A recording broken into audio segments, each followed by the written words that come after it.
자, 오늘은 사도행전 37번째 강의 시간으로 복음의 티핑 포인트가 되라. 이 뭔 말이냐. 제목을 복음의 티핑 포인트가 되라. 그렇게 정해봤습니다. 티핑 포인트. 티핑 포인트. 말콤 그레드웰이 쓴 책에 나오는 얘기인데요. 하여튼 뭔 말인지 이게 참 재밌는 말이라서 한번 제가 정해봤습니다. 티핑 포인트. 복음의 티핑 포인트가 되자. 그 말은 무슨 말이냐 하면은, 눌러보세요. 자, 저기 써있죠? 티핑 포인트가 뭐냐면은, 뭐라고 되어 있습니까? 저기. 우리들의 작고 미미한 행동 하나가 전혀 예상하지 못했던 엄청난 파장을 불러일으킬 수 있다는 이런. 그냥 나는 무슨 어떤 의도를 갖거나 어떤 계획성을 갖고 뭘 한 게 아닌데 나의 어떤 작은 행동 하나가 그 다음에 막 엄청난 막 파장과 역사를 일으키는 거죠. 이게 이제 이거 주로 경제학 용어인데요. 파장을 일으킬 수 있다는 이론입니다. 그 바로 그 작은 행동 하나가 엄청난 파장을 일으키는 그 포인트, 그 지점, 그 지점이 티핑 포인트예요. 티핑 포인트. 자, 예를 하나 들어보겠습니다. 그냥 이렇게 설명해봐야 별점. 예를 하나 들어보겠습니다. 기독교 출판물 중에서 베스트셀러가 된 책이 하나 있는데, 백악관을 기도실로 만든 대통령 링컨. 어마어마하게 읽었습니다. 우리나라 사람들이. 아마 100세 이상 했을 거예요. 정확히 제가 모르겠는데. 그래서 아마 이 저자가 돈 아마 수억 벌었을 겁니다. 돈도 많이 벌고. 근데 저자가 누구냐면 제 신디온 동기생 목사님이 우리 교회도 왔었죠. 오래전에 와서 링컨에 대해서 설교를 한 적이 있어요. 전광 목사라고 대학 동기생이고, 신디오는 저보다 하나 빨리 갔는데 대학 동기생입니다. 자, 근데 이제 이 친구하고 한 번은 차 한잔 하면서 대화를 나누는데 자기 책이 베스트셀러가 된 이야기를 해주더라고요. 베스트셀러가 된. 오늘 제가 티핑 포인트가 뭐냐? 그런 사람이 되자! 이러려고 제가 설교를 하는 거예요.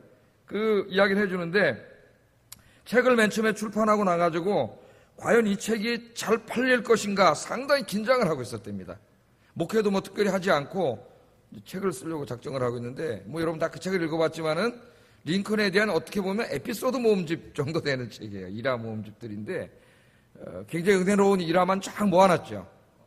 이 링컨에 대해서. 자, 굉장히 책이 안 팔려서 걱정을 하고 있는데 어느 순간부터 책이 안 팔려. 이상하게 안 팔려요. 근데 어느 순간부터 갑자기 책이 막 감당할 수 없을 정도로 책이 막 팔려나가기 시작하더라는 거예요. 그런 지점이, 그런 원인이 되는 것을 티핑 포인트라 그래요. 티핑 포인트. 책이 하나도 안 팔려가지고, 이거 어떡하지? 그러고 전전긍긍하고 있는데, 갑자기 어느 날부터 그냥 막 책이 막, 그냥 뭐 조금 많이 팔리는 게 아니라, 그냥 다 팔려가지고 또 매진되고, 다 팔려갖고 매진되고, 막 이런 역사가 일어나는 거죠. 그러니까 100세까지 하겠죠. 100세까지. 자, 그 너무나 놀라운 일이 벌어져. 시체말로 이제 대박이 터진 겁니다. 대박이. 여러분 대박 터지기를 원하십니까? 여러분 인생에. 제가 오늘 새벽에 하나님께서 선물 주시기를 원한다는 소리를 새벽 기도 안 하신 분들한테 보내야겠어요. 오늘 새벽에 나와서 기도하시는 성도님들, 이 새벽에 나와서 기도하시는데 하나님이 좋은 선물 주실 줄 믿습니다. 룻과 보아스에게 주신 것처럼.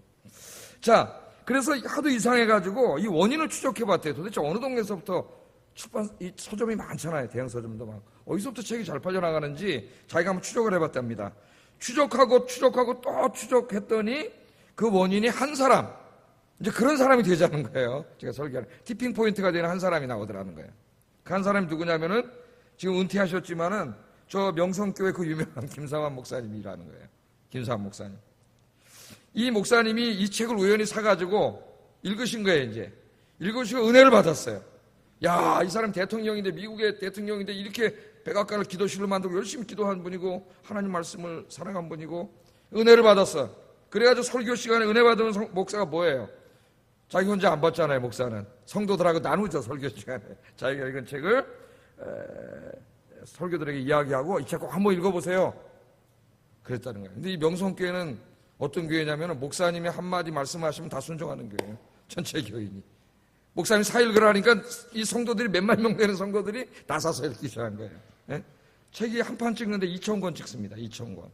2,000권이 다 팔리려면은 그게 다 팔리는 책이 별로 없어요. 그것만 다 팔려도. 그것만 한 번은 다 팔려야 그래도 출판사가 망하지 않고 저는 근근히 이해가는데 2,000권이 채 안 팔려요. 대부분 뭐 팔리다 다 창고에 쌓여 있거나 그리고 요새는 그 베스트셀러 조작하느라고 지네가 다 사가요. 2,000권을 다 사가 도로. 또 한 번 인쇄해놓고 다 사가요. 그 2판 사가면 어떻게 됩니까, 여러분? 교보에 베스트셀러 명단에 올라가요. 여러분, 책이 베스트셀러라는 사람들이 다 사요. 이 팔아먹으려고 그런 식으로 이제 상수를 막 해서 막 사가지고 막 나눠주고 막 이러면서 이제 막 상행위를 하는데, 여러분 그런데 쏙지 말고 책 잘 읽어보고 좋은 책 사시기 바랍니다. 자, 이분이 이제 이렇게 성도들에게 얘기하니 성도들이 막 이 책을 사기 시작해가지고 그게 막 폭발한 거예요. 폭발. 발화점이 되고 그런 얘기가 소문이 막 입소문을 통해서 퍼지면서 막 여기저기서 막 이제 사기 시작해가지고 거의 100세 이상을 할 정도로 이 책 한 권으로 엄청난 돈을 벌었어요. 책이 잘 팔렸습니다. 여기 티핑 포인트란 바로 이 책이 갑자기 폭발적으로 팔리기 시작한 그 원인이 되었던 작은 행위, 그 발화점을 의미해요. 발화점. 그 발화점을 티핑 포인트라 그러는데 그 티핑 포인트가 된 분이 누구예요? 이 책에 의하면 이 김삼환 목사님이에요. 이번 설교 시간에 한번 여러분 굉장히 은혜스럽습니다. 이야기해주고 사서 읽어보세요. 그랬더니 성도들이 그냥 그 충성심이 강한 성도들이 다 가서 사서 읽어가지고 이 책이 엄청나게 팔렸다는 거예요. 이 정광 목사는 김삼환 목사를 알지 못합니다. 알지 못해요. 얼굴 한번 본 적도 없습니다. 또 김삼환 목사는 무슨 의도가 있어서 이 얘기한 것도 아니에요. 그냥 여느 때처럼 설교 중에 책 읽고 은혜 받은 거 하나 이야기한 것뿐입니다. 그런데 이 작은 설교 하나가 이 책을 초베스트셀러가 되게 만드는 아무도 생각하지 못했던 티핑 포인트가 됐다는 거예요. 티핑 포인트가 바로 우리도 그렇게 할 수 있다는 거예요. 여러분의 어떤 기도가, 여러분의 어떤 섬김이, 여러분은 그냥 하나님을 너무나 사랑하고 기도하고 싶어서 와서 새벽에 나와서 기도했는데 그 기도가 티핑 포인트가 돼가지고 우리에게 새벽 기도를 확 불타오르게 할 수 있다는 얘기예요. 쉽게 얘기하면. 여러분들이 그렇게 되기를 주의 이름으로 축복합니다. 기도하세요. 그렇게 할 수가 있어요. 그런 사람이 되자는 거예요. 그런 사람이 엄청난 변화를, 나의 어떤 작은 생각과 기도와 행동의 하나의 변화로 내가 속해 있는 공동체 엄청난 변화를 일으키는 그런 사람이 되자는 거예요. 이제 한 가지만 더 말씀드릴게요. 설교하기 전에 여러분들 사업도 하시고 이런저런 일도 하시기 때문에 지혜를 제가 드리는 겁니다. 일본 시골 학교의 이 검도부 이야기예요. 검도부. 이것도 유명한 이야기입니다. 검도부 이야기인데 일본 규슈 지방의 한 시골 학교에 이 검도부가 있었어요. 고등학교에. 검도 아시죠? 저도 이제 이 검도를 중학교 때 성동중학교를 맨 처음에 제가 들어갔어요. 물론 1학년 다니다가 이제 간뒀지만은 1학년은 제가 은퇴해버렸어요. 중학교를 그냥.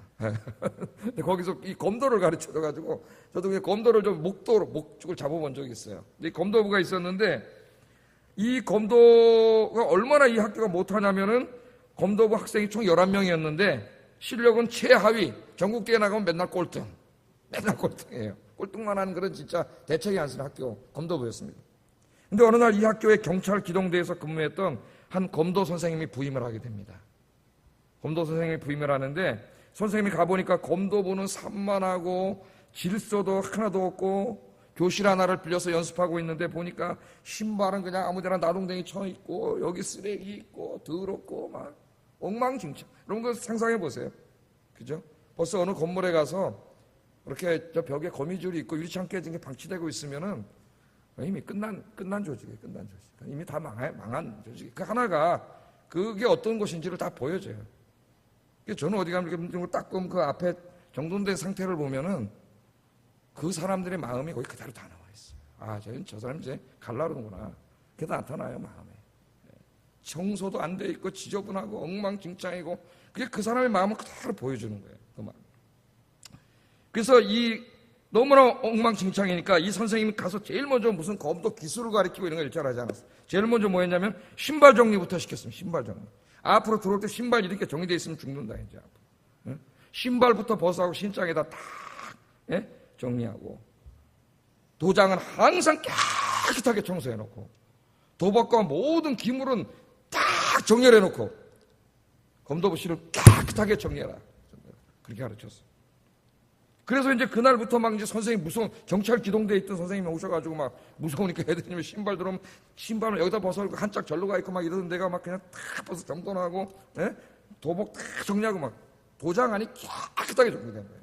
깨끗하게 정리된 거예요. 이렇게 정리가 되기 시작하니까 아이들이 그 검도를 연습하는 게 점점 진지해지기 시작하더니 그때부터 막 연습도 열심히 하고, 그러더니 나중에 열심히 해가지고 이 학교가 결국은 몇 번 실패 끝에 전국대회에 나가서 우승을 하는 기적이 일어났다는 거예요. 우승을 하는 기적. 이 놀라운 기적이 어디서부터 시작됐습니까? 신발 정리나 청소부터 시작됐어요. 신발 정리나 청소한다고 우승할 것 같아요? 아무것도 아니잖아요. 그러나 그 신발 정리와 청소가 그들의 마음을 바꿔놓은 거예요. 마음을. 예? 그래서 인류 기업에 가면 항상 아침에 모여가지고 청소부터 시작하는 데가 많아요. 아침에 다 모아놓고 청소하고, 예? 탁 열어하고 쫙 시작을 합니다. 정신 상태부터 벌써 딱 된 거죠. 안 그러면 아침부터 와서 앉아 까딱까딱 졸고는 앉아있고 엉망진창이 되는 거예요. 예. 그래서 이 우승을 했다는 거예요. 우승. 뭐 하나가, 작은 변화 하나가, 청소라고 하는 작은 변화 하나가 엄청난 파장을 일으킨 거예요. 뭐 이런 이야기들은 여러분도 아마 책에서 많이 읽어봤을 거예요. 뉴욕 지하철역 사건 그런 거 다 읽어보셨잖아요. 그죠? 예? 유명한 얘기 아니에요? 그 막 범죄, 소매치기 막 무서워서 뉴욕 전철을 탈 수 없는데 한 시장이 부임해서 제일 먼저 한 게 뭐냐면 지하철 안 낙서 지우기 운동, 청소하기. 낙서 지우고 청소한다고 뭐가 변하겠는가? 낙서를 지우고 청소를 하고 지하철을 깨끗하게 시작하니까 아무도 거기서 침을 뱉지 않고 점점 범죄가 사라지더라는 거예요. 그러니까 여러분, 사람은 제가 적응한다 그러죠. 적응. 예? 사람이 적응을 하는데 좋은 데도 적응을 하지만 나쁜 데도 적응을 해요. 그게 동네가 있는데, 예? 동네가 있는데 어떤 사람이 갖다 가르침을 탁 뺏고 지나갔어, 거기다가. 그럼 우리가 맨 처음에 지나갈 때는 아이 더럽다. 또 어떤 담배꽁초를 탁 버리고 지나갔어요. 아이 더럽다 그러지만은 그 다음에 가다 그게 또 보이면 점점 어떻게 돼요? 더러운데 익숙해져요. 그럼 나중에 자기도 가다가 어디다 뭐 할까? 힘을 탁 뺏고 가요. 그래서 동네가 더러워지는 거예요. 돈이 없다고 삼류 동네가 되는 게 아니에요. 그 사람들의 그 생활 태도와 그것이 삼류 동네를 만드는 거예요. 거기다 더러운데 익숙해지는 거예요. 사람들이. 그러나 신발 정리하고 청소한 작은 것이 그들의 정신 상태를 바꿔놓고 그 검도부를 우승으로 이끄는 그런 인류 조직으로 만들어 놨다는 겁니다. 여러분도 한번 생활 한번 돌아보세요. 사도행전 오늘 본문에 보면은 바로 예루살렘에서 시작됐던 120명밖에 안 되는 아주 작은 성도들의 모임이 사도행전을 읽다 보면 전 세계 로마로 복음을 증거하는 엄청난 파장을 일으키는 이야기입니다. 이 사도행전이 120명 밖에 안 되는 저 예루살렘에 있는 아주 조그마한 교회, 그것도 핍박받는 교회, 그거 하나였는데 그 교회가 짧은 시간에 엄청난 파장을 일으켜가지고 로마 전역에 복음을 전하고 수많은 사람들을 구원하는 그런 교회가 됐다는 거예요. 그런 말씀을 우리가 보면은 그렇게 된 데에는 어떤 소수의 사람들의 티핑 포인트가 있었어요. 그렇게 그게 저절로 된 게 아니에요. 그런 사람들이 있었어요. 오늘 그걸 좀 몇 가지 살펴보려고 합니다. 오늘 여러분 우리 아영교회에 이제 여러분들이 그 주인공이 되길 주의 이름으로 축복합니다. 뒤에 보니까 저기도 헐고 막 요새 막 여기 엉망진창이지만 이제 몇 년 후면 여기 새로운 동네가 싹 들어서고 이제 완전히 새로운 동네가 들어서서 새로운 사람들하고 그렇게 되는데 이 지역에 먼저 우리가 아직 만들어지진 않았지만 만들어진 모습을 그려보면서 기도하고 준비하는 교회 하나님 복을 주실 줄로 믿습니다. 자, 초대교회 이렇게 엄청난 복음의 파장을 일으킨 티핑 포인트 첫째는 스데반 집사예요. 스데반 집사. 이거 우리가 이미 공부했죠. 예루살렘 교회의 스데반 집사님입니다. 예? 스데반 오늘 19절 20절 한번 읽어보겠습니다. 시작.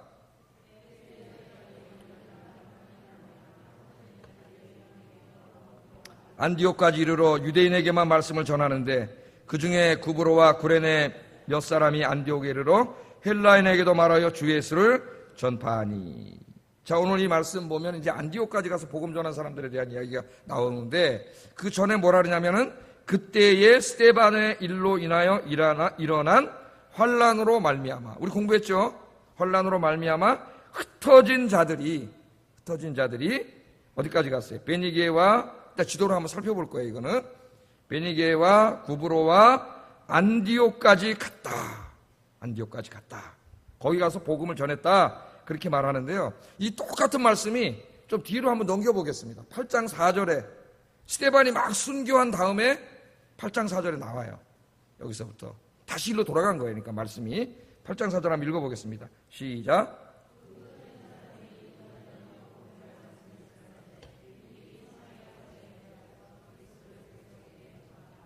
예, 요 8장 4절 바로 앞에 무슨 내용이 있어요? 스데반 집사가 순교당하는 장면이 나오죠.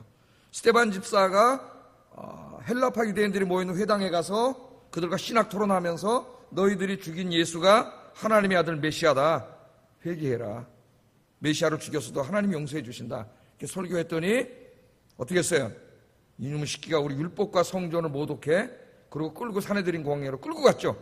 그래서 사내들인 공회 앞에 끌려가고 많은 사람들이 모였는데 거기서 스데반이 어떻게 했어요? 담대하게 복음을 전했죠. 거기 앉아있는 대제사장이 누굽니까?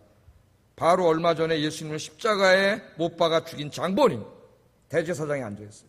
그리고 거기에 동의했던 같이 했던 제사장들 쭉 앉아있습니다. 이스라엘 통치 최고의 통치기구예요. 자기 목숨이 왔다 갔다 할 수 있는 그곳이에요. 그 앞에 가서 너희들이 예수를 십자가에 못 박아 죽였다고 외쳤습니다. 야, 대단하지 않습니까, 여러분? 너희들이 예수를 십자가에 못 박아 죽였는데 하나님께서 그 예수를 3일 만에 다시 살리셔서 주와 그리스도가 되게 하셨다. 그러니 회개하고 예수 믿어라! 그렇게 말했죠. 네? 그래가지고 거기서 어떻게 됐어요? 폭동 같은 게 일어나가지고 끌려나가가지고 사람들이 그 사람 끌어내다가 어떻게 해서 돌로 때려 죽였어요. 그 돌이 요만한 돌이 아니라 그랬죠. 던지는 돌이 이만한 돌입니다, 여러분. 이만한 돌이 그냥 날라와가지고 돌에 맞고 이제 스데반 집사가 순교를 하게 됐죠. 그리고 스데반이 순교하면서 대대적인 기독교 박해가 일어납니다. 그죠? 사내들인 공회에 엄청난 박해가 일어나가지고 어느 정도까지 했다 그랬어요. 집집마다 교회 댕긴다고 소문난 사람 집집마다 가택 수색을 다 해가지고 가택까지 찾아가서 집에 있는 사람 다 끌어다가 감옥에 가뒀다 그랬어요. 그 누가는 엄청난 박해가 일어났다 그렇게 기록하고 있습니다. 그러니까 여러분 살 수 있어요, 없어요?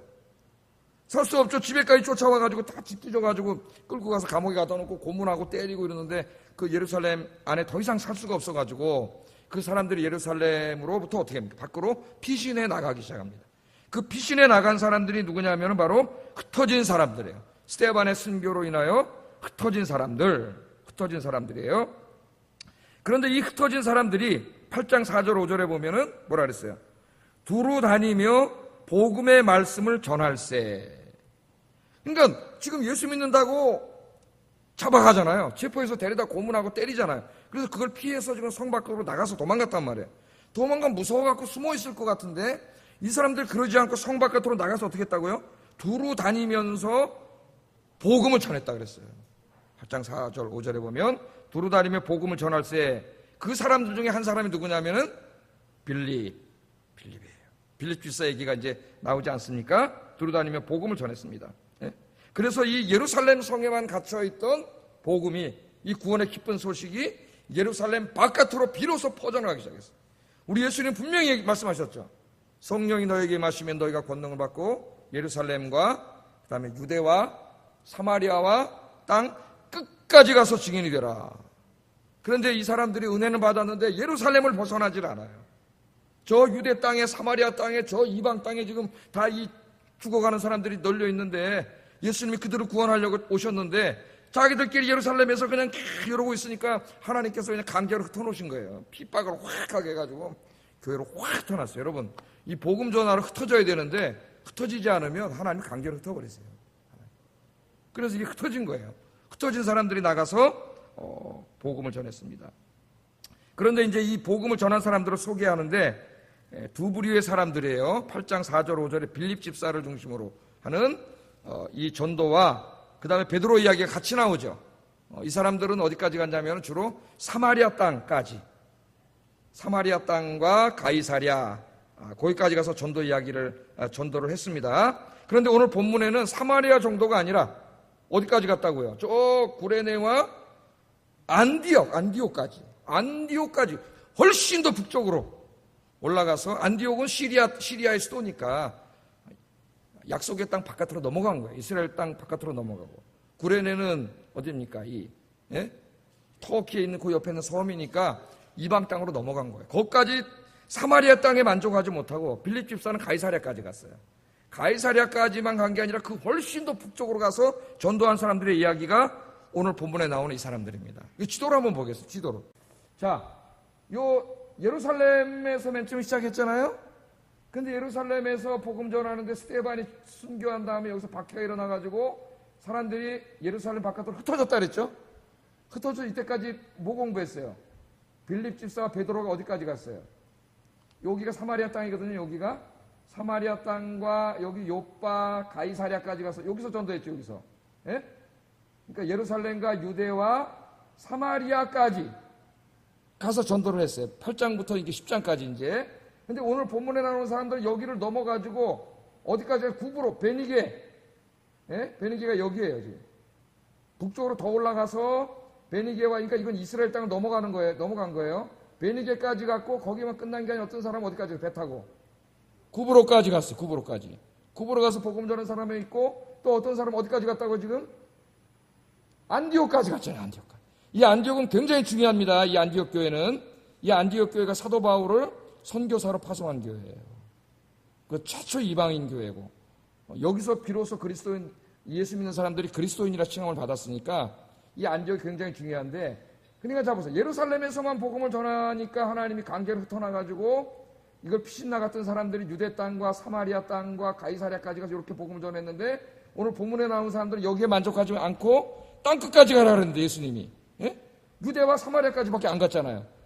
예수님 어디까지 가라 그랬는데? 땅 끝까지 가라 그랬는데. 그래서 예수님 명령에 순종해가지고 더 북쪽으로 올라가서 여기 구브로와 안디옥까지 가서 복음을 전했다. 아까 읽었죠? 예? 다시 한번 읽어보겠습니다. 거기 다시 한번 읽어보겠습니다. 19절, 20절 다시 읽어봅니다. 시작.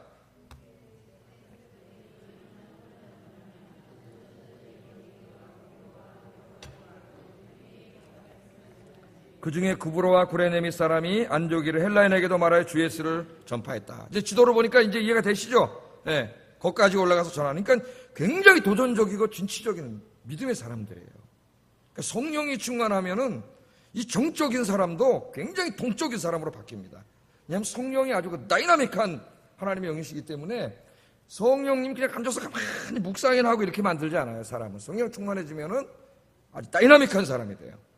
그래서 전도를 했다 그렇게 말합니다. 그런데 이렇게 놀라운 전도의 열정이 일어난 그 티핑 포인트가 뭐냐? 누가는 그것이 뭐 때문에 일어났다고 하냐면 오늘 19절에 보면은 스데반의 일로 인해서 일어났다 그래요. 19절 다시 한번 19절만 읽어보겠습니다. 시작.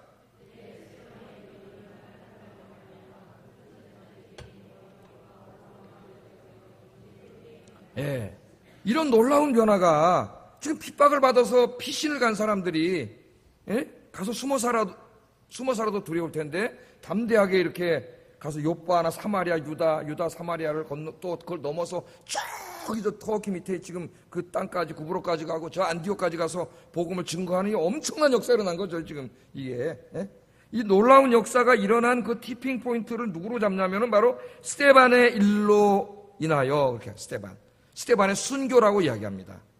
스데반이 복음을 전하다가 돌로 맞아 죽은 그 스데반의 순교. 우리 인간적으로 생각하면은 전도하다 돌에 맞아 죽었으니 무서워서 아무도 전도 안 할 것 같은데 그건 인간의 생각이에요. 인간의 생각. 스데반이 죽음을 각오하고 복음을 전하다가 순교했더니 이게 엄청난 파장을 일으켰습니다. 엄청난 파장을 일으켰어요. 스데반의 순교의 이 광경을 지켜보고 있던 예루살렘 교회 성도들의 마음에 복음에 대한 사명감과 열정을 불러일으켰어요. 스데반의 죽음이. 이 사람들은 스데반 집사님이 돌에 맞아 순교하면서도 복음을 전하는 그 모습을 보고 감동했습니다. 그래서 자신들이 복음을 전하지 못한 그런 것에 대해서 부끄러움이 막 솟아나왔어요. 부끄러움. 야, 스데반 집사님은 사내들인 공회 앞에서 저렇게 담대하게 복음을 전하다가 순교까지 하면서 복음을 전하는데 우리 너무나 부끄럽다. 이런 마음이 이 사람들 마음속에서 불타오른 거예요. 그래서 이 사람들이 예루살렘을 바깥으로 나가서 북쪽으로 올라가면서 복음을 전하기 시작했는데 우리 지도에서 본 것처럼 저 시리아 땅까지 지금의 저 터키 땅까지 넘어가서 복음을 증거하는 역사를 일으켰다. 그렇게 성경은 우리에게 이야기하고 있습니다. 이 안디옥은요 당시 로마의 식민지였던 이 시리아의 행정도시였는데 정치와 경제의 중심지이고 로마 제국의 3대 도시 중에 하나입니다. 제일 큰 도시가 로마, 두 번째가 이집트에 있는 알렉산드리아, 그리고 세 번째가 이 엔티악이에요. 이 안디옥은 우리 바울 신학을 공부하는 사람들에게 굉장히 중요한 곳이에요. 여기가 이 안디옥은 로마 제국 세 번째인 엄청나게 큰 도시예요. 아주 국제 도시고 대단한 도시입니다. 그런데 여기에 가서 복음을 전해가지고 여기에 이제 뭐가 생기냐면은 바로 이방 교회가 처음으로 생기는 거예요. 이처럼 모든 예루살렘 교인들의 마음 속에 복음에 대한 불을 확 질러놔가지고 예루살렘에만 이렇게 머물러 있던 그 사람들을 전 세계로 흩어져가지고 복음을 전하게 만든 엄청난 복음의 티핑 포인트, 발화점. 그게 바로 누구냐면은 스데반 집사님이라는 거예요. 순교하면서까지 복음을 전했던 스데반 집사님. 스데반 집사님은 자기가 내가 이렇게 죽음으로써 엄청난 복음의 파장을 일으켜야 되겠다, 뭐 이런 생각을 가지고 한 게 아닙니다. 성령님께서 그 안에 역사하시고 그 뜨거운 마음을 주셔서 그냥 자기는 사내들인 공회 앞에서 목숨 걸고 담대하게 복음을 증거한 것 뿐이에요. 그런데 그것이 다른 사람들의 가슴에 복음에 대한 불을 질러놨습니다.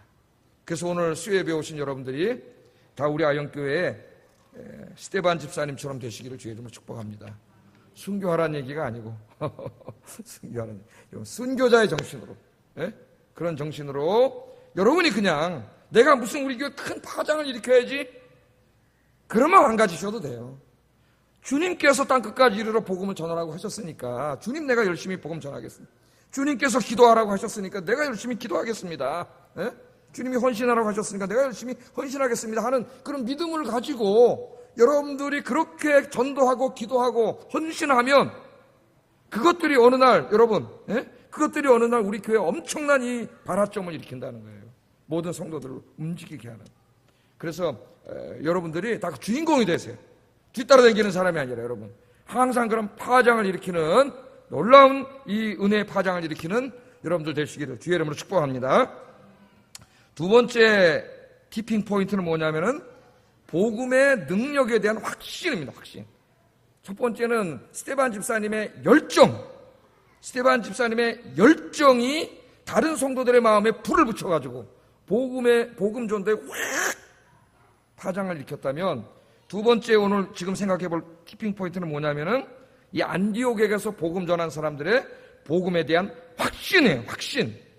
그 확신이 뭐냐면은 복음은 하나님의 능력이 돼서 이 복음이 선포되면 그 누구도, 그 어떠한 사람도 구원할 수 있다, 변화시킬 수 있다고 하는 이 확신, 이 확신이 안디옥의 이방인 교회를 만들게 했습니다. 그래서 이 안디옥 교회를 통해서 전 세계에 복음이 선포되게 했어요. 여러분, 전 세계 복음을 실어 날르는데 핵심적인 역할을 한 게 예루살렘 교회가 아니에요. 이 안디옥 교회, 이때 세워진 안디옥 교회입니다. 자, 그게 뭐냐? 20절 한번 읽어보겠습니다. 20절 시작.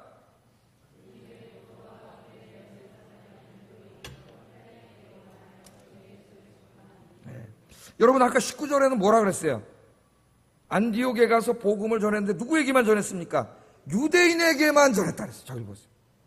안디옥은 원래가 국제도시고 이방인의 도시, 로마 도시입니다. 근데 거기는 유대인도 살아요. 큰 도시니까. 그런데 거기까지 가서 전도하는 건 좋았는데 거기 가서 헬라인들에게는 전도하지 못하고 대부분의 사람들이 거기 가서도 유대인 회당에 가서 유대인에게만 복음을 전했어요. 만약에 그걸로 끝났다면은 그냥 안디옥에 조그만 유대인 교회 하나 생겨나고 끝났을 겁니다. 이방 전 로마까지 가서 세계에 가서 복음 전하는 건 안 생겨났을 거예요. 그런데 대부분의 사람들이 그렇게 전도하고 있을 때에 다른 생각을 가진 사람들이 있었어요. 그게 누구냐? 20절에 그 중에 구브로와 구레네 몇 사람이, 아까 구브로 그 섬 봤죠?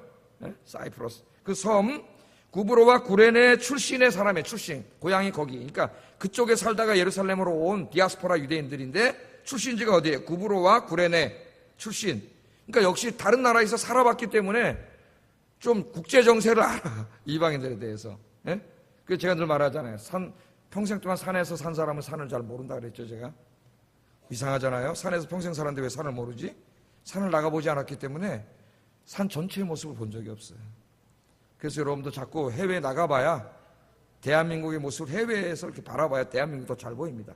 어떤 면에서. 너무 우물안 깨구리가 되면은 이게 잘 되지가 않아요. 자, 이 구브로와 구레네 몇 사람이 안디옥에 이르러서 대부분의 사람들은 유대인에게만 복음을 전하는데 뭐라 그랬어요? 헬라인에게도 주 예수를 전파했다. 아멘. 대부분은 유대인에게만 전한. 이 사람들은 헬라인에게 담대하게 복음을 전했어요. 왜 유대인들에게만 전했을 것 같아요? 대부분의 사람들이. 헬라인들에게는 감히 복음을 전하지 못했어요. 왜? 헬라인들은 굉장히 어떤 사람이 철학을 사랑하는 사람, 철학적인 사람이고 상당히 지성적인 사람들도 많고, 그죠? 이성적이고, 물론 신비 종교를 추구하는 사람들도 있지만 대부분이 그런 사람들이. 그런 사람들에게 복음을 십자가에서 죽은 예수님이 하나님의 아들이라는 복음을 전하면 믿을까? 이런 좀 마음의 장벽이 있었던 것 같아요. 헬라인들에게는 안 된다. 헬라인들에게. 그래서 유대인에게 가서만 전했는데 여기 나오는 지금 20절에 나오는 구브로와 구레네 출신의 유대인들은 그렇게 생각하지 않았어요. 무슨 소리냐? 복음은 모든 믿는 자들에게 구원을 주시는 하나님의 뭐예요? 하나님의 능력이죠. 저들이 아무리 철학을 많이 알고 아무리 공부를 많이 하고 아무리 이성적이고 아무리 지식이 많다 할지라도 주 예수 그리스도의 십자가와 부활의 복음을 전하면 그들을 변화시킬 수 있다. 구원시킬 수 있다고 하는 이 복음에 대한 확신. 다른 말로 하면 생각의 변화입니다. 발상의 전환이에요. 작은 생각의 변화가 엄청난 파장을 불러일으키는 거예요. 그들이 가서 진짜 한번 전해봤어요. 헬라인들에게. 어떤 일이 벌어졌을까요? 21절. 많은 사람들이 걱정하던 것처럼 이놈들이 우리를 뭘로 알고 이런 무슨 십자가에 죽은 사람이 뭐 구원자가 있다고 가서 전해? 물론 그런 사람도 있었겠죠. 그러나 놀라운 일이 벌어졌다고 얘기합니다. 21절 읽어보겠습니다. 시작.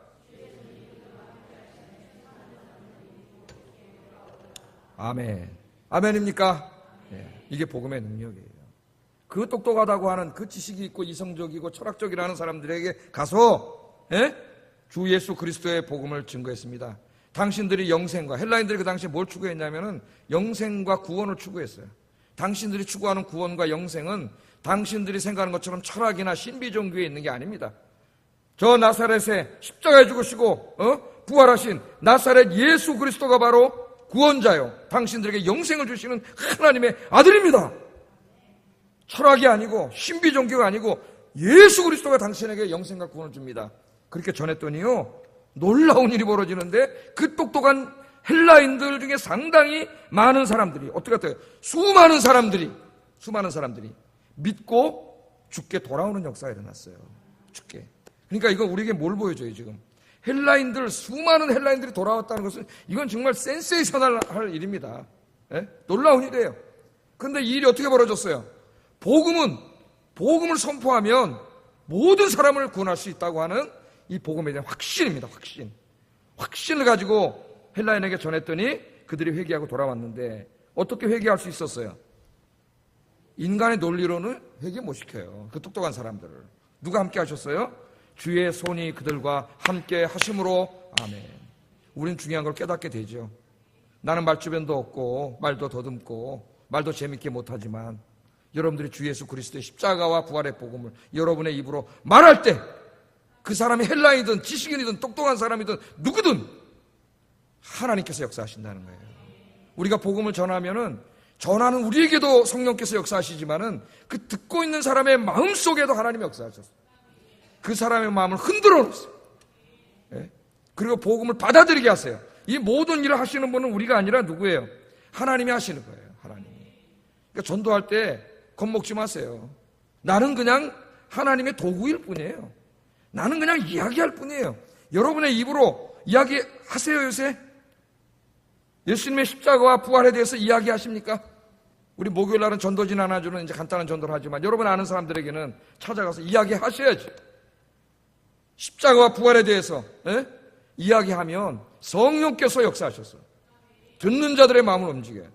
그래서 사도 바울도 자기가 그걸 엄청나게 많이 체험했기 때문에 로마서 1장 16절에서 복음은 모든 믿는 자들에게 구원을 주시는 하나님의 능력이다. 유대인에게만 뿐만 아니라 헬라인에게도 복음을 주시는 하나님의 능력이라는 걸 전한 사람들은 깨달은 거예요. 전한 사람들은. 그래서 헬라인들이 막 이 안디옥에서 돌아와가지고 놀라웠게도 이방인들의 교회가 최초로 세워지게 됐어요. 이방인들의 교회가. 헬라의 큰 이방인들의 교회가 탄생되게 됐고, 이제 우리가 계속 공부할 거지만 이 안디옥 교회를 통해서 전 세계로 복음이 전포됩니다. 왜? 이 안디옥 교회 이제 우리 다음 주에 공부하겠지만은 누가 예루살렘께서 누구를 파송하냐면 바나바라는 사람을 파송해요. 그래서 바나바가 와서 목회하는데 이 사람들이 이 체험이 있잖아요. 헬라인들도 막 돌아오는 체험을 가지고 그 확신을 가지고 막 전도했더니 너무나 많은 사람들이 막 전도돼서 돌아오는 거예요. 나 오늘 우리 수요예배 오신 여러분들이 그렇게 되길 주의 이름으로 축복합니다. 나가서 막 복음을 전해서 막 전도하니까 여기 지금 몇 분입니까? 70명 뭐 이렇게 와서 여러분이 나가서 한 명씩만 다음 주에 데려보세요. 70명이 등록하는 거예요. 전도해가지고. 이때는 이런 역사가 일어났어요. 바나바가 혼자 감당을 할 수가 없어요. 그래서 지금 저 다소에 가가지고 누굴 데려왔어요? 사도 바울을 데려다가 같이 목회를 했어요. 이 사람들이 나가서 전도. 그래서 그 교회에서 나중에 어떻게 합니까? 땅끝까지 가라 그랬는데 안디옥에만 갇혀 있으면 안 되잖아요. 그래서 자기들의 목회자인 바울과 이 바나바를 어떻게 했어요? 선교사로 파송을 해버렸어요. 그래서 바울이 3차에 걸쳐서 선교를 하지 않습니까? 나중에 이제 네 번째는 로마로 가는데, 물론 로마 감옥에 있다 또 돌아왔기 때문에 한 5차 정도 돼요. 근데 우리가 보통 3차로 알고 있으니까 3차 갔다가 바울이 이렇게 다 선교를 할 때마다 어디 와서 쉬었어요? 안식년을. 안디옥에 와서 안식년을 쉬었어요. 이제 사도행전을 보면 나와요. 안디옥 교회가 모교회예요, 사도행전에. 네? 거기 와서 안식년을 하고 계속 한 게 아니에요. 1차 끝나고 돌아오면은 안디옥에 가서 쉬었어요. 좀 쉬다가 또 안식년을 갔다가 2차 갔다 왔다가 또 안디옥에서 3차 갔다 왔다 이런 식으로 이제 이 사도 바울이 선교를 하게 되는 세계 선교의 전초기지가 생긴 거예요. 이 놀라운 일이 그렇기 때문에 복음이 저 로마로 가고 저 유럽으로 가고 그게 돌아가지고 다시 아시아로 왔다가 우리 한국으로 왔다가 여러분이 예수 믿고 오늘 구원받아서 수요일날 죄 짓지 않고 교회 와서 예배드리고 있는 거예요. 할렐루야. 예? 이 놀라운 이 2000년 역사의 엄청난 복음의 파장이 어떻게 시작됐습니까? 몇몇 믿음 있는 사람들의 작은 생각의 변화에서 시작된 거예요. 그게 티핑 포인트잖아요.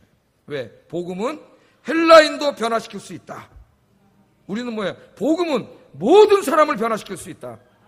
복음은 모든 사람에게 구원을 주시는 하나님의 능력이다 하고는 이 복음에 대한 확신을 가지고 여러분이 이 확신을 가지고 전도하면 당장은 어떤 효과가 미미하게 나타날지 몰라도 어느 한순간 그게 티핑 포인트가 돼서 놀라운 파장을 일으킬 줄로 믿습니다. 기도하세요. 하나님, 내가 먼저 확신을 해야지. 예? 복음이 모든 믿는 자들에게 구원을 주시는 하나님의 능력이라는 것을 내가 확신을 하고 그 복음에 감격하고 감동해야 여러분 그 사람이 전도할 때 놀라운 역사가 일어나는 거예요. 아까는 열정, 두 번째 뭐예요? 확신이에요. 복음은 모든 사람들, 내가 내 입으로 복음을 선포하면 복음을 듣는 모든 사람들을 하나님이 구원하신다고 하는 확신을 가지고 여러분 전도해서 많은 영혼들을 구원하시는 여러분 되길 주의 이름으로 축복합니다.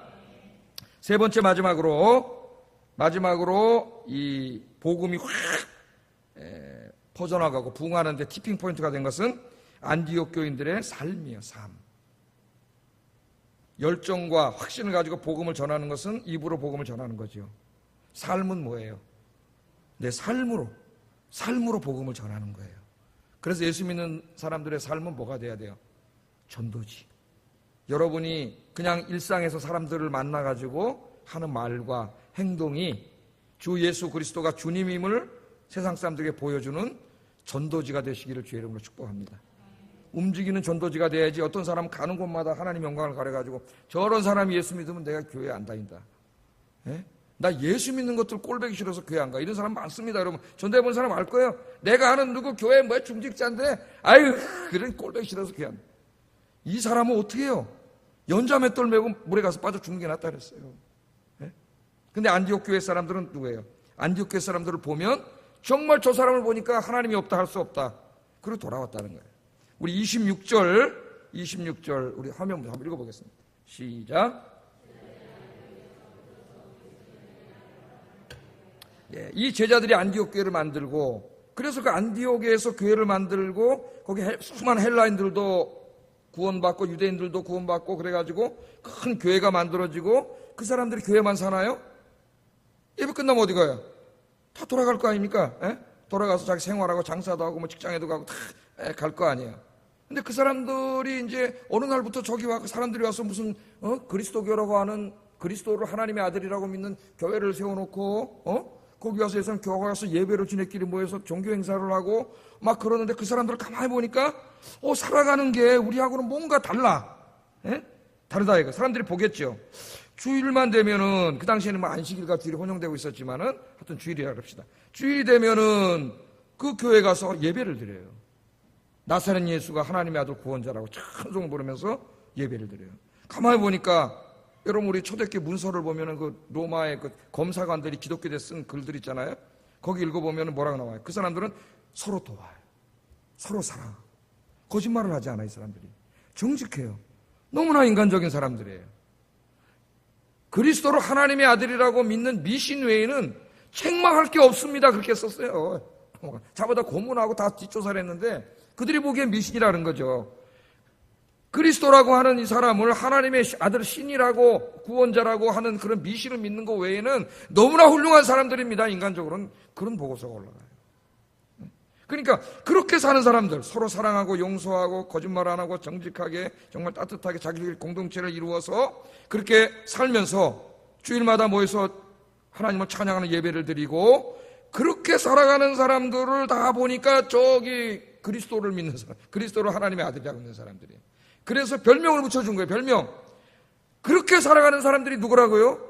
그리스도인이다. 그리스도인이다. 세상 사람들이 우리를 그리스도인이라고 하는데 과연 우리는 그런 의미의 그리스도인입니까?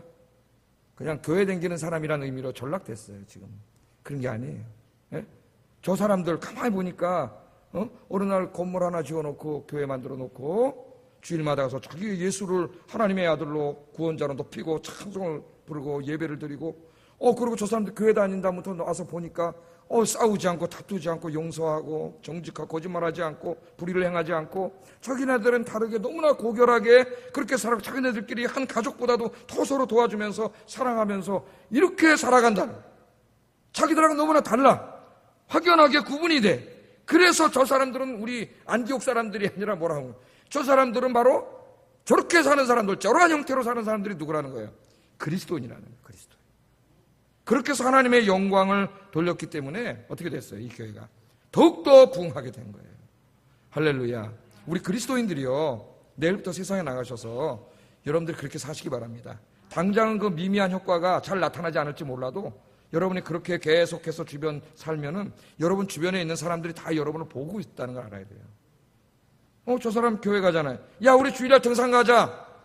여러분 거기 어디 시장 모임에서 우리 등산 갑시다 하는데 미안하지만 저는 못 갑니다. 왜 못 가세요? 저는 교회 가서 예배 드려야 됩니다. 예? 그러고 예배 드리러 왔지. 쟤 교회 가는구나. 근데 저 친구 교회 댕긴다부터 보니까 너무나 사람이 바뀌었어. 옛날에 쌈박식도 잘하고 양보하고 이해하려고 그러고 그죠? 거짓말도 안 하고 속이지도 않고 이제 이런 사람은 너무나 변해. 그게 어떻게 되는 거예요? 그렇게 살면서 하나님의 영광을 드러내면 주변 사람들이 어느 한순간 그게 엄청난 파장을 일으킨다는 거예요. 지금 우리나라에 왜 그런 파장이 안 일어나느냐? 그리스도인들이 목사들을 비롯해서 그렇게 살지 않기 때문입니다. 부끄럽지만 목사 먼저 그렇게 안 살기 때문에 그런 거예요. 목사들이 하나님 영광 가리잖아요. 다 지금 저희끼리 싸우고. 어제 내가 PD수첩을 보니까 조계종 우리 그 스님들이 유명한 스님들이더라고. 다 보니까 어디 저 하우스를 만들어 놓고 도박을 거기서 싸우고 또 기자회견 하니까 끌어다 두드러 패고 막 돈 막 이권이 엄청나잖아요. 불교가 엄청나게 부자예요. 저 설악산에 올라갈 때 여러분 누구한테 돈 내요? 거기 신흥사한테 돈 내는 거예요, 여러분. 그래서 어느 날부터 제가 안 가기 시작했어요. 이제 절간에다 돈 내고 왜 들어가냐? 그게 신흥사 땅에 다 그 돈을 보세요, 여러분. 어디 가면 다 절간에서 나와서 돈을 받아요. 난 그거 하면 안 된다고 봐요. 정치인들이 투표 얻으려고 그 부당한 것을 계속 관망하고 있어요. 그건 국가기관으로 빨리 빼야지. 이익권이 너무나 많다 보니까 그거 뜯어먹으려고 싸우는데 불교의 가르침의 핵심이 뭡니까? 욕심을 버리라. 욕심을. 내 스님들의 이 설법을 가끔 이렇게 라디오 불교 방송 듣는데 핵심이 욕심을 내려놓으면 108가지 번뇌에서 벗어난다는 거예요. 욕심이 다 이걸 만든다는 거예요. 불교의 핵심 교리예요. 그렇게 가르쳐놓고 저들은 거기서 쌈박질하고 돈 뜯어먹겠다고. 그렇게 내가 이제 마음속으로 비판을 하다가 반성을 했습니다. 너는 임마 하나님 믿으라고. 너들은 목사들은 교회 가서 용서해라. 사랑해라. 다투지 말고 평화해라. 화평해라. 그렇게 성도들한테 가르쳐놓고 노예 와서 지들끼리 싸우고 쌈박질하고 갈라먹고 맨날 갈라지고 너들은 안 그러냐? 보니까 목사나 중이나 똑같더라고. 보니까 창피해. 창피해. 저를 포함해서 우리가 가르치는 게 용서하고 사랑하고 하나가 되는 건데 그래서 하나님의 사랑을 보여주라고 성경에서 그렇게 하나님 가르쳐 주셨는데 지네끼리 모인 목사들이 거기서 편갈라가지고 싸우고 정치하고 이런 참 정말 이거 큰일이다 이런 생각이 들어요. 이게 다 뭐 그 불교든 기독교든 우리 안디옥 교회 성도들을 보니까 정말 예수 믿는 사람들처럼 안디옥 교회만이 아닙니다. 나중에는 우리 초대교회 이쪽 저쪽 지역마다 있는 모든 교회 로마 검열관들이 가서 수사한 결과는 기독교인들이 다 너무 훌륭한 사람이라는 거예요. 훌륭한 사람. 정말 한 인간으로 너무나 훌륭한 사람들이에요. 기독교인들이. 단 하나 예수라는 미신을 믿는 거 빼고 예수가 미신이에요. 구원자지. 그러니까 초대교회 제가 지난번에 한번 설교할 때 얘기했죠. 300년 안에 엄청난 핍박이 많았는데 예수님부터 AD 300년까지 기독교가 폭발적으로 부흥을 했다고. 전 세계로 퍼져서 교회가 생겨나 엄청난 부흥의 효과가 일어났어요. 그래서 오늘 저 자신부터 변화되자. 저 자신부터. 우리 모두가 여러분 삶의 현장에 나가서 정말 그리스도인으로 삽시다. 성경 말씀대로 삽시다. 작은 예수가 됩시다. 그래서 이렇게 사는 사람들 세상에는 없는데 보니까 다 아영교회 다니는 사람 그리스도인이구나. 그러면 여러분 우리 주변에 많은 사람들이 교회로 몰려오는 이런 폭발의 역사가 일어날 줄로 믿습니다. 기도하겠습니다.